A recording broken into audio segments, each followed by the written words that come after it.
இன்று உலகத்தை பார்த்தால் மறுமை நாள் நெருங்கி விட்டது என்பது நமக்கு மிக தெளிவாக புரிகிறது. ரசூலுல்லாஹி அலைஹி வஸல்லம் அவர்கள் அநீதிகள் அதிகரிப்பது மறுமைக்குரிய அடையாளம் என்று சொன்னார்கள். அந்த அடிப்படையிலே இன்று பெற்றோர் பிள்ளைகளுக்கு அநீதி இழைக்கிறார்கள். பிள்ளைகள் பெற்ற பெற்றோரை மதிக்காமல் அவர்களுக்கு அநீதி இழைக்கிறார்கள். உடன்பிறப்புகள் இவர் கூட பிறந்தவர், என்னுடைய ரத்தம், என்னுடைய ரஹீம் என்பதை மறந்து உடன் பிறந்தவர்களுக்கு அநீதி இழைக்கிறார்கள்.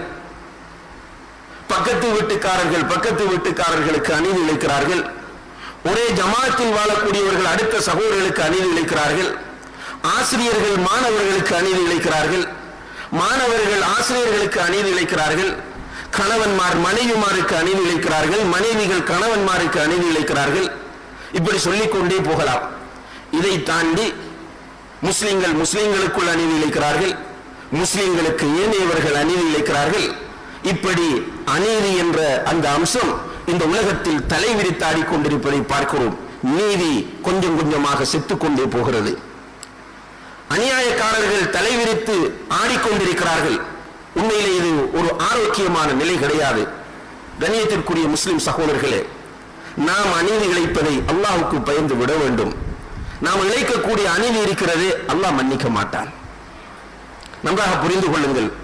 இணை வைக்கிறோம், அல்லாஹ்விடத்திலே இணை வைத்தலை உணர்ந்து தௌபா செய்தால் அல்லாஹ் மன்னிப்பான். நம்மிடத்திலே ஒரு குஃபர் வந்து விடுகிறது, நாம் குஃபர் என்பதை புரிந்து கொண்டு அல்லாஹ்விடத்திலே தௌபா செய்தால் அல்லாஹ் மன்னிப்பான். இந்த இணையும் குஃப்ரையும் விட பெரிய பாவம் இந்த உலகத்தில் எதுவுமே இருக்க முடியாது. ஏன்? நிஃபாக் நம்மிடம் இருந்து அந்த நிஃபாக்கை நாம் உணர்ந்து அல்லாஹ்விடத்திலே தௌபா செய்தால் அல்லாஹ் மன்னிப்பான். வட்டி சாப்பிடுகிறோம், அல்லாஹ் மன்னிப்பான் தௌபா செய்தால். விபச்சாரம் செய்கிறவர் தௌபா செய்தால் அல்லாஹ் மன்னிப்பான். பெரும்பாவங்கள் செய்யக்கூடியவர்கள் அல்லாஹ்விடத்தில் தௌபா செய்தால் அல்லாஹ் மன்னிப்பான். ஆனால் நான் ஒரு சகோதரனுக்கு அநியாயமாக ஏசி விட்டேன் என்றால், நன்றாக புரிந்து கொள்ளுங்கள், ஒரு சகோதரனுக்கு நான் அடிக்கவில்லை, அவனுடைய ரத்தத்தை ஓட்டவில்லை, அவனுடைய சொத்தை நான் பறிக்கவில்லை. நான் செய்தது என்னவென்றால் அநியாயமாக பிழையாக அவனுக்கு நான் ஏசி அவனுடைய மனம் புண்பட்டு விட்டது என்று சொன்னால் அந்த சகோதரன் மன்னிக்காமல் அல்லாஹ் என்னை மன்னிக்க மாட்டான். நான் காபத்துல்லாவுக்கு போய் பாபுல் முல்தஸமிலே நின்று அல்லாஹ்விடத்தில் தௌபா செய்தாலும், ஹஜ்ஜுக்கு சென்று அரஃபா மைதானத்திலே நான் உட்கார்ந்து அல்லாஹ்வுடைய பண்புகளையும் திருநாமங்களையும் சொல்லி அல்லாஹ்விடத்தில் துஆ செய்தாலும் என்னுடைய அந்த சகோதரன் மன்னிக்காத வரையில் அல்லாஹ் மன்னிப்பதில்லை என்பதை நபிகள் நாயகம் ஸல்லல்லாஹு அலைஹி வஸல்லம் அவர்கள் நமக்கு தெளிவாக சொல்லிவிட்டார்கள். எனவே அநீதியை நாம் அஞ்சிக் கொள்ள வேண்டும். அதே நேரத்திலே இந்த உலகத்தில் நமக்கு அநீதி இழைக்கப்படுகிறது. முஸ்லிம்களாகிய நமக்கு எல்லா இடங்களிலும் அநீதி நடைபெற்றுக் கொண்டிருக்கிறது. யார் ஒருவன் ஒரு தவறை செய்கிறான் என்பதற்காக வேண்டி ஒட்டுமொத்த முஸ்லிம் சமுதாயமும் குற்றவாளியாக ஆக்கப்பட்டு அநீதி இழைக்கப்பட்டு மனம் நொந்து போய் நாம் இருந்து கொண்டிருக்கிறோம். கண்ணியத்திற்குரிய சகோதரர்களே, இது இலங்கையில் மட்டுமல்ல, இந்தியாவில் மட்டுமல்ல, உலகம் முழுக்க நீங்கள் பார்த்தால் முஸ்லிம் சமுதாயம் என்று அநீதிக்கும் அடக்குமுறைகளுக்கும் ஆக்கிரமிப்புகளுக்கும் உள்ளாக்கப்பட்டு கொண்டிருப்பதை நாம் பார்க்கிறோம். இந்த அநியாயக்காரர்கள் சந்தோஷப்பட்டுக் கொண்டிருக்கிறார்கள். ஆனால் அல்லாஹ் நமக்கு ஆறுதல் சொல்கிறான், வலா தஹ்ஸபன்னல்லாஹ காஃபிலன் அம்மா யஅமலு ஸாலிமூன். அல்லாஹு அக்பர். அநியாயம் செய்கிறவர்களை பார்த்து கொண்டு அல்லாஹ் பொதுபோக்காக இருக்கவில்லை. நபி இதனை புரிந்து கொள்ள என்று அல்லாஹ் சொல்கிறார். வலா தஹ்ஸபன்னல்லாஹ காஃபிலன் அம்மா யஅமலு ஸாலிமூன். அநியாயக்காரர்கள் செய்யக்கூடிய அநியாயங்களை பார்த்து கொண்டு அல்லாஹ் பொதுபோக்காக இருக்கிறதை பார்த்துக் கொண்டிருக்கிறான்.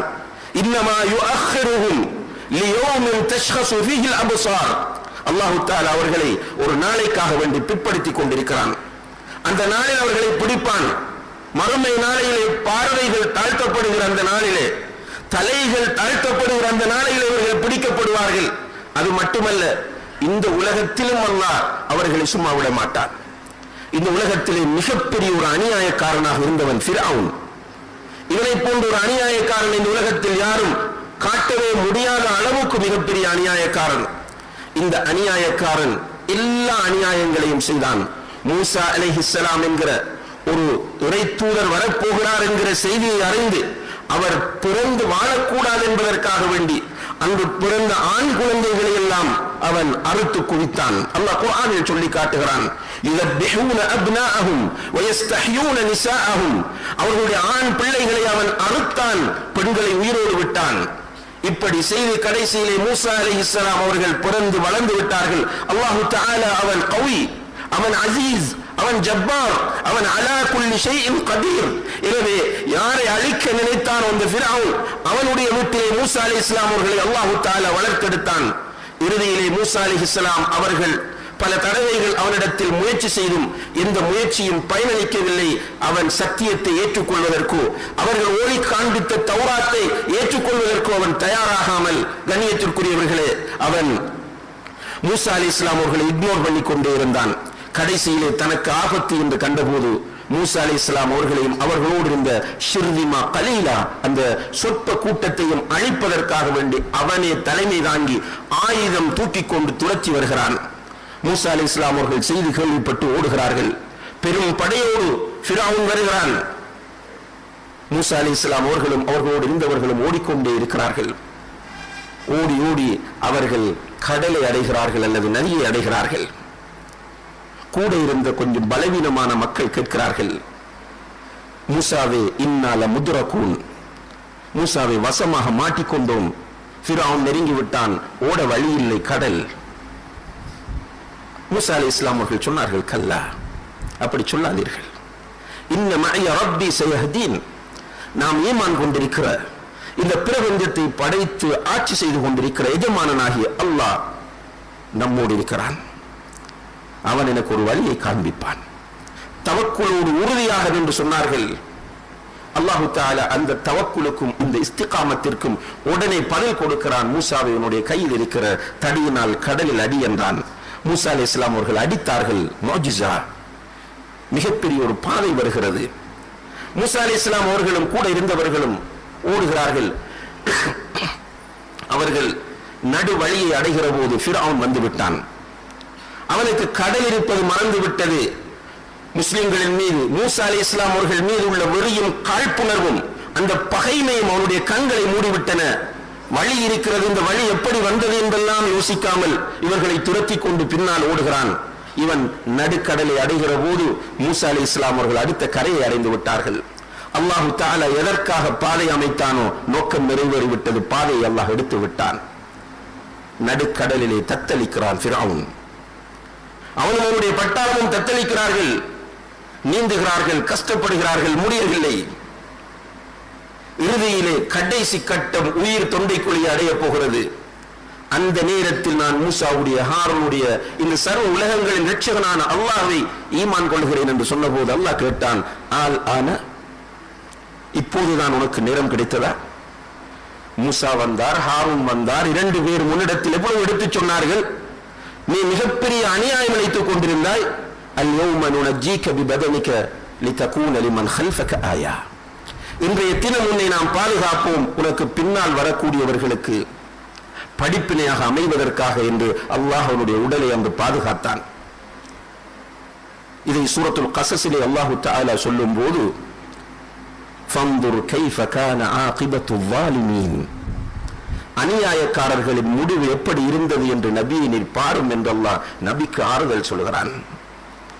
அநியாயக்காரர்கள் கண்டிப்பாக இந்த உலகத்தில் அனுபவிப்பார்கள். அல்லாஹு தஆலா சில ஹிக்மத்துகளினால் அவர்களை பிற்போட்டால் கண்டிப்பாக மறுமை நாளையில் நம்முடைய கண்களை அவர்களுக்கு கொடுக்கிற தண்டனைகளின் மூலம் அல்லாஹ் குளிரச் செய்வான் என்பதை நாம் புரிந்து கொள்ள வேண்டும். எனவே இந்த அநீதிகளை நாம் நல்ல முறையிலே எதிர்கொள்ள வேண்டும். அநியாயம் இழைக்கக்கூடியவர்கள் அல்லாஹ்வை பயந்து கொள்ள வேண்டும். அநியாயம் இழைக்கிறவர்கள் எவ்வளவு துள்ளுகிறார்களோ அவ்வளவுக்கு சுமப்பார்கள் என்பதையும் நமக்கு இஸ்லாமிய வரலாறு சொல்லுகிறது என்பதை நாம் கவனத்திலே கொள்ள வேண்டும். எனவே எல்லாம் வல்ல அல்லாஹ் ஜல்ல ஷானஹு தஆலா அநீதி இழைக்கிற கூட்டத்தில் இருந்து நம்மை பாதுகாத்து விட வேண்டும். நீதியை நிலைநாட்டக்கூடிய நல்ல மக்களாக நம் அனைவரையும் ஆக்க வேண்டும். அதற்கு அவனே போதுமானவனாக இருக்கிறான். வ ஆகிரு தஅவானா அனில் ஹம்துலில்லாஹி ரப்பில் ஆலமீன்.